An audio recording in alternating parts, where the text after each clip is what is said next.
like to give everybody out there listening a very warm Whitecat welcome, because you're tuned in to the Whitecat Outdoors podcast.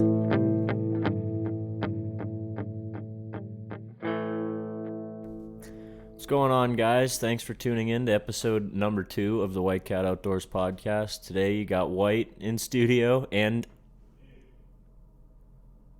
Oh, I thought you were going to say Nick, and then you didn't. I literally pointed at you. You pointed at me. It was a cue. But it's Nick. What's going on, guys?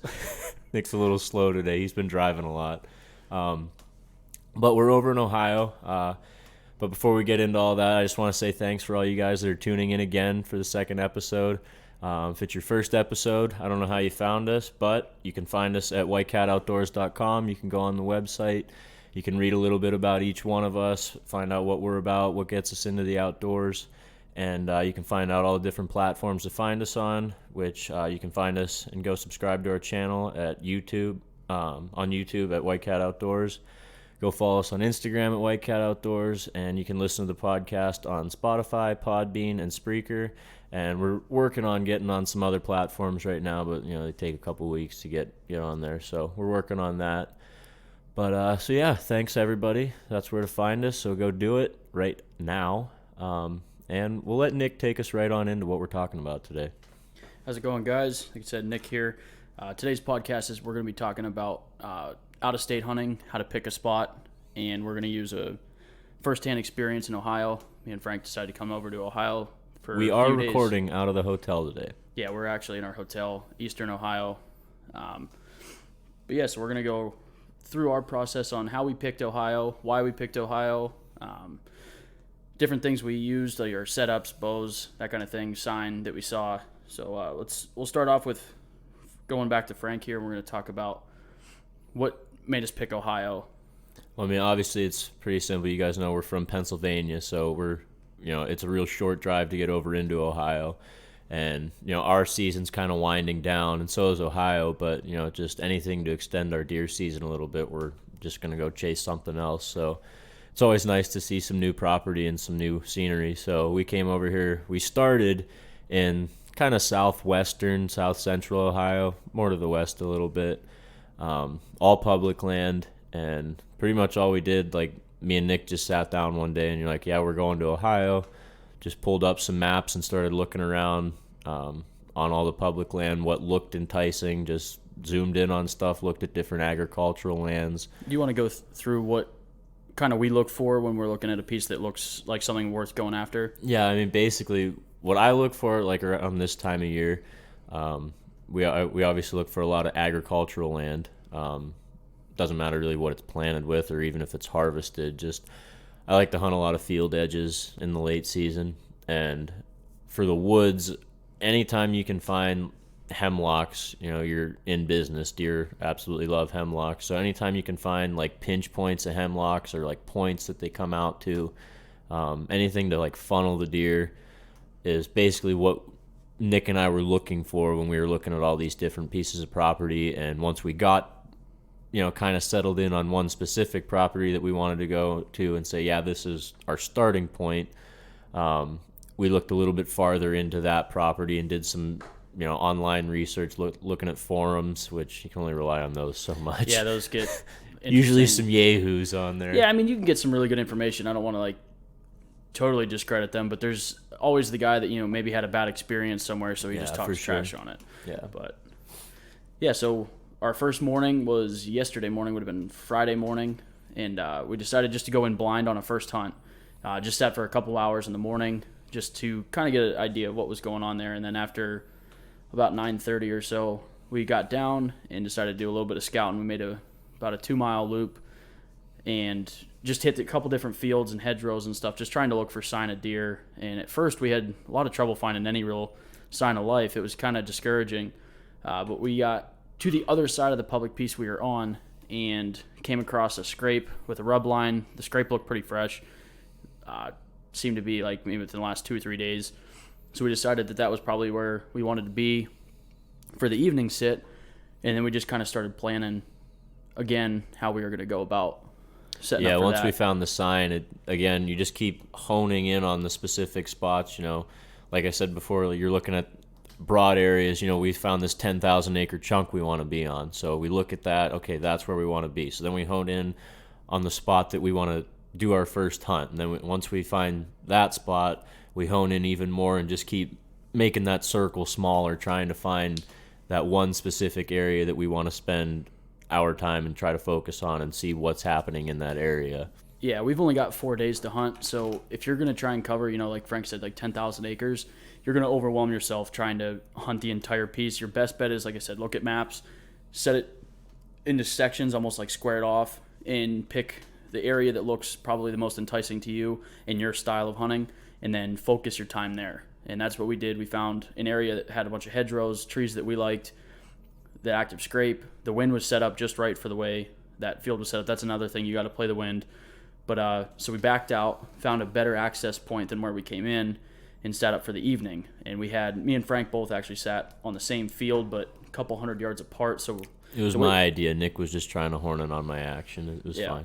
You just didn't have a easy mobile setup to get into. That's not true. You don't even know what you're talking about. We'll get into setups later. Yeah, we'll talk about it because you're upsetting me. Yeah, but so the way the fields are set up, there's like 5 fields all in this little chunk we're sitting in, and you can watch most of them from different parts of the hedgerow. So we just set up on different ends of the hedgerow so you could watch different fields, and just kind of played it that way. And it was pretty slow for the majority of the evening. Yeah, most of the evening. And about 4:30. About 4:30, I pulled my phone out to text Frank that there was a deer at the bottom of the field. And as I'm getting ready to text, Frank sends me a text saying, "Do you see that at the bottom of the field?" And I was like, "What are you talking about?" I'm like, "There's a deer down there." And he's like, "All right, well, it looks like it's bald." And I'm like, "Are we seeing the same deer?" And next thing I know, there's actually 4 down there, and we're looking at different deer. But we started looking. I got my binos on it, and the one deer had I don't know if it shed or what. It didn't look like it was normal shedding. It looked like its whole ass was bare. Either. No, yeah. It wasn't. It didn't look unhealthy, but no, it's it was just acting fine. Yeah. So yeah, all of a sudden it's like there's 4 deer down there, and it just kept coming at the bottom of this field here.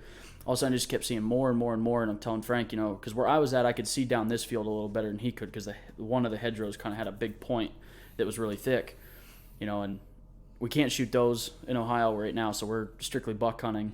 And we were kind of just sitting there waiting. About 5 o'clock, I seen another group of deer, about 4 or 5 more, come out of the bottom corner, and I had my binos on them, and we saw what we were looking for.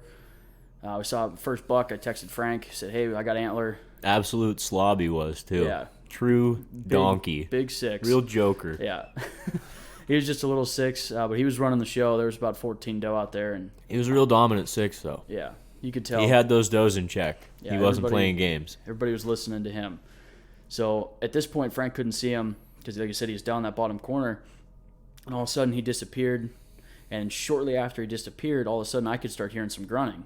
And, I texted Frank. I'm like, "Are you grunting right now?" Because, I don't call much in the woods. And Frank's told me he doesn't call much in the woods. But, I heard the grunt, and I'm like, well, I got to ask. Cause especially this time of year. I mean, it's not really a heavily – they're not – is responsive to calling. Exactly. Yeah, they'll make noises to each other, but they're not hard grunting and ready to fight this time of year. You're not going to be pulling a buck in on a string with grunting at them. Yeah, so anyway, this buck starts grunting like crazy, and, there's thrashing and stuff going on in the bushes, and I'm like, holy He was all horned up. He was ready to go for some reason. And this is it had to have been within 15 yards of where that scrape was at. Mm-hmm. So it's got to be his scrape. So we watched this happen, all right up until dark.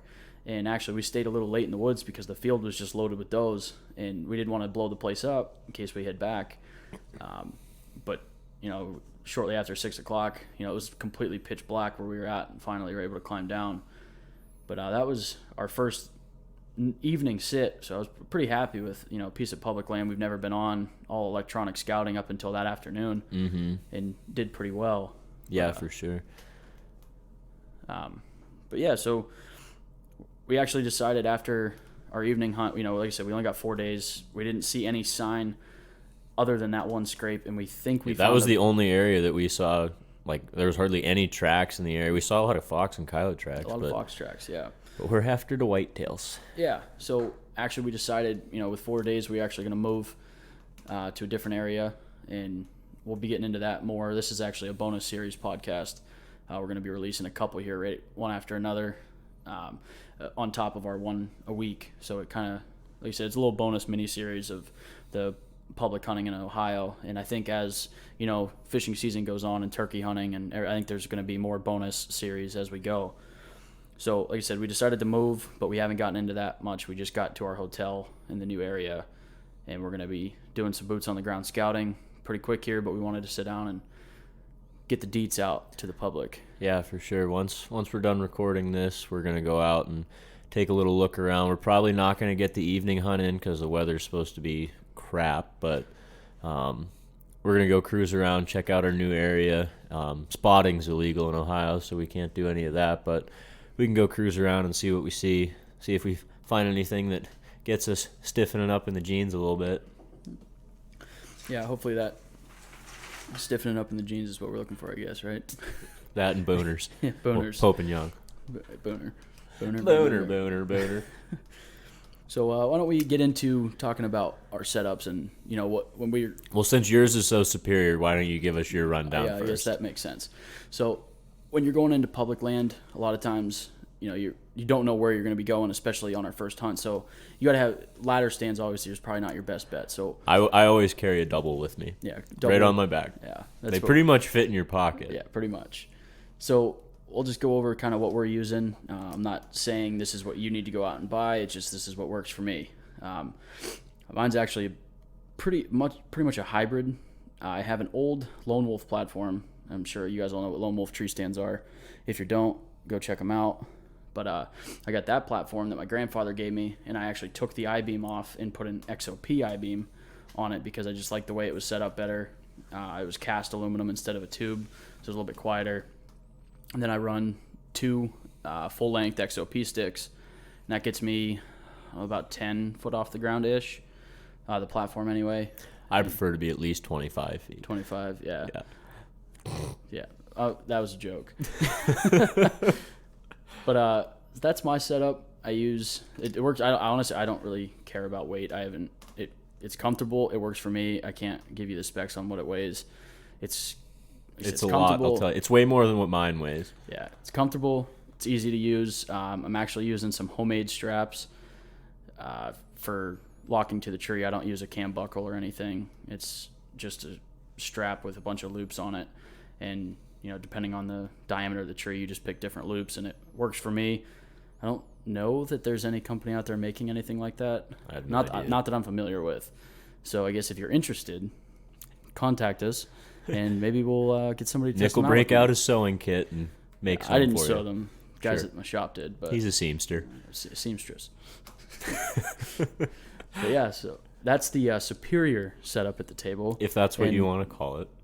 If you're interested in a more mid-grade setup, Frank, why don't you tell us what you got going? Yeah, I'll give you the rundown on it. You definitely would never want to buy this setup. Before you get started, you want to pass me a little drink? Yeah, I guess soda, I could please? do that. Sorry about that. All right, so the mid-grade setup that, in my mind, is far superior. I run an XOP hand climber. I've had it for a few years now. It's definitely a lot lighter than Nick's setup. I'll give you that, but that's about all I'll give you. Yeah, you'll give it to me. So I thought about buying the hang and bang setup, but I haven't really settled on it yet. I'm more of a climber guy. It's just more my style. I know they're comfortable. I'll give you that. Yeah, climbers are very comfortable. Yeah, and it's not quite as versatile as far as getting into different trees, but odds are the way I hunt. And you got to think, Pennsylvania, where we're at, most timber we're hunting, you have straight trees that you can get a climber into. Yeah, exactly. And even though I like to hunt in hemlocks mostly when I'm hunting in the woods, there's always, cherry or something right in there that you can set up on with a climber. So my style of hunting, the climber is perfect for me. I don't need the mobile setup, like Nick has with the mobile, sticks and the lock just a different style. I mean, Yeah. Climbers, saddles, it's platforms, all everything's all mobile. Yeah, so my setup, in my opinion, is far superior to what Nick's got going on, but it's fine if that's what he wants to think. So I just like the ease of getting in any tree. It just makes it simpler for me. But like I said, you can run as many sticks as you want. I found that 2 sticks is okay for me. I know some guys like to get higher. I don't necessarily believe that's necessary, but if that's where you're confident at, go for it. Yeah, for sure. So I guess besides our setup ourselves, I guess it'd be a good time to go over, different bows that we're using, kind of go through that a little bit. Yeah, I have a Martin. I actually just bought it a couple of years ago. I had another Martin I had since I was a little kid. You know what model it is? My old one? No, your new one. It's a Phoenix Inferno. It's not new. You bought it, the year like. Yeah, after. I bought it a year old. It was still new technically. Just hadn't sold yet, yeah. Yeah, it's a Phoenix Inferno. It was the first bow they made right after the fire at the plant. So that's what I'm running. It's a pretty decent bow. Does everything I need it to do. It's a little heavy, but I dig it. The let-off is my favorite part let-off's about that freaking bow. bananas with that thing. What sight you running on there? I rock an IQ. It's a 3-pin with the adjustable third pin. I don't have it completely set up yet. I just have the 2 fixed pins set at 20 and 30 because that's all I really need for hunting. I haven't set it up for 3D shooting yet for any distance, but yeah. And I also got to run that Stinger. Yeah, the Stingers are nice. I also run the Stinger on mine. Yeah. And you running, I guess, just real quick, I don't want to get into this argument here, but just go real quick, fixed or expandable? Oh, I rock fixed only. Fixed. Okay. Razor point. Razor point. Not a chisel point guy. It's not for me. Cut on contact. Exactly. You're running a Easton Bloodlines? Yeah, Bloodline. Okay. That's what I got. All right, and then my setups, it's crazy fast. Let-off's really nice. The draw cycle is super smooth. Anything was probably better than where I was at. I was shooting an old Matthews. I love Matthews, but they're just so expensive, and I was ready to change it up, and I really like this one a lot. I think the let-off's 80%, 70-pound draw. IBO is 360 feet per second, which is pretty quick. Yeah, it's pretty wicked. And it's pretty sexy looking It's bow. a really good looking bow. It's all like a dull gray rubberized riser and limbs, and then in all of the riser pockets they have rubber grommets that really quiet the bow up. It's just dead silent. And then I'm also like running a Stinger, and my sight's kind of a little off of mainstream, I'd say. I don't know too many people. Yeah, I've never met anyone that runs one. Mine's an IQ, like I said, and I know a ton of people that run IQ sights. So I'm running an Option Archery 8S sight. Check them out on Instagram. They also have a website. But so the way that their site's set up, obviously from the name Option, the way that it works is you have the option for fixed pins or clever. Single pin adjustable. So I don't even know how the housing for your sights basically is set up into 2 sections, and you can fold away your fixed pins and leave yourself with a single pin adjustable. And it's a really, really cool feature if you're into hunting and target shooting, or on the fence about shooting single pin. So basically the way it is, you can get up to 8 pins on the 8S. I'm running 3 fixed pins and 1 adjustable. So you can, excuse me. Are you quite finished? Sorry about that.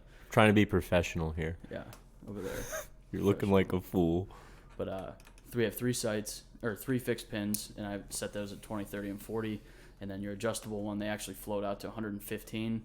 Have not quite tested that distance. Yeah, but we're working on it. He tested it. He's just not any good at It was it. 87. I tested it. Okay. But I'm interested to get into that because we're getting into 3D shooting this year, and some of the targets can be out there quite a ways. And I just thought it'd be neat to have just that single pin and just a clear sight picture. But I actually love that sight a lot. Oh yeah, professional. Yeah, I didn't burp into the mic. Shut up. So, being that these are a mini series, they're going to be a little bit shorter. But do we want to talk about our plans for tomorrow? Kind of give an idea of what the layout is for our next piece and why we chose that. Yeah, like we said, we moved away from that south central Ohio. We moved up pretty much to the center of the state, and again, just looking at online maps, trying to figure out a little bit something that looked moderately enticing, looked like it was full of the whitetails. Found a decent little piece here, and like I said, after we record this, we're going to go out and do some scouting around, see what we can see. But it's mostly fields. There's like a lot of hedgerows, so it's pretty similar to the other piece that we were hunting. So we'll see what we can find, see if we see any deer running around this evening in the rain, or see if we get out and look around, see if there's any sign, and try to get a game plan together for the morning and do a morning hunt and see what we see. Yeah, this is going to be probably we're not going to do any more moving, being that we are only got 4 Yeah. days. So we're just going to hunt our way through up until Monday night, head back to Pennsylvania, and hopefully with a couple bucks in the bed of the truck. No, there's no hopefully about it. It'll happen. We got our hoist. Keep your eyes on ready the for skinning. Instagram. There'll be plenty. She'll be coming. But other than that, it's pretty much all we got for Ohio for today. Like I said, we're going to be coming back tomorrow, or on air with the podcast. We're going to be coming back tomorrow, giving you an update, maybe covering something else when it comes to mobile hunting. You know, maybe a couple different apps or whatever you can use to check maps out, or different tactics or ideas we have or what we're trying. Yeah, so I mean, let us know, like drop some comments or hit us up on Instagram. Let us know if you guys like the whole mini-series idea, following us as we go on these hunts. If you don't like it, tell us. We'll figure something else out to keep you guys interested. So just let us know what you guys are thinking. Yeah, we always definitely want input from the people listening, and we want to improve it as much as we can. And, you know, it's about you guys, and if you're the one listening, you got to enjoy it. So if you got any ideas on what you want, guests, we're definitely working on getting some guests in the studio. So it's, like I said, just give us input. We're going to try and make this as much or as enjoyable as we can and keep it going every week. Yeah, if you guys have any topic ideas, anything that you want us to touch on or talk about, you know, drop us a line. Let us know what you want to hear about. Yeah, we're interested in everything outdoors: hunting, fishing, trapping, snake hunting, whitetail hunting, guiding in Alaska. We got a little bit of everything. Just a big melting pot when it comes to the outdoors. But speaking of the outdoors, me and Frank got to get some scouting done. So why don't you guys make sure this weekend or whenever you're listening, make sure you guys are also getting outside as well.